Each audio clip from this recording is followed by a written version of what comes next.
Hey guys, welcome back. This is Nathan Cope from nathancope.com.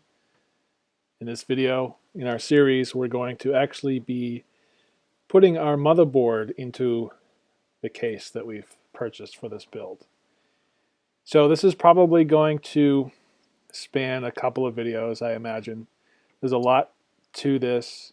There's a lot of different steps. There's cables we have to connect. There's things I need to explain about where those cables get connected because they're a little can be a little confusing. So bear with me, and we'll take it a step at a time, and we'll go as slow as we need to in order to make sure that we cover everything.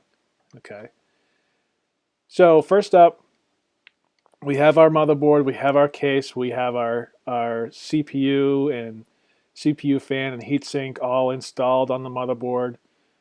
We've got the RAM on the motherboard as